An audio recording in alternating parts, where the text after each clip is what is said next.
Neither Purbapara এক সন্তানের জননী মালয়েশিয়া প্রবাসী মিজানুর রহমানের স্ত্রী এবং একই গ্রামের পশ্চিম পাড়ার লাল মিয়ার একমাত্র পুত্র সন্তান মেরাজুল ইসলাম পাপেল।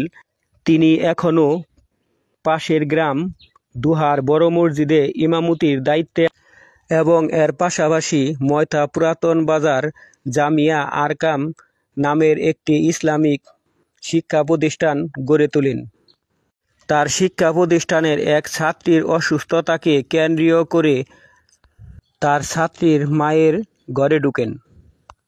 এ অবস্থায় এলাকার কিছু মানুষ তাকে দেখে ফেলেন এবং কি ওই ঘরের দরজা জানলা বন্ধ থাকায় এলাকাবাসী ওই মহিলাকে ঘরের দরজা খুলতে বলেন।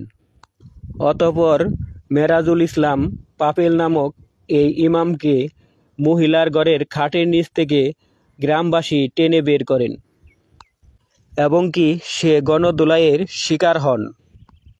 তারপর তাকে নারকেল গাছের সাথে এলাকাবাসী বেঁধে রাখেন এবং তাকে জেরা করলে সে জেরার উত্তর দিতে থাকেন সে তার মাদ্রাসার ছাত্রী অসুস্থ, তাই তাকে দেখতে এসেছেন বলে ঘটনাটাকে এড়িয়ে দেওয়ার চেষ্টা করেন।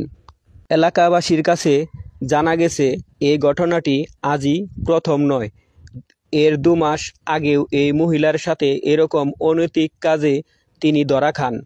তবুও তিনি ঘটনাটাকে এড়িয়ে যাওয়ার চেষ্টা করেন।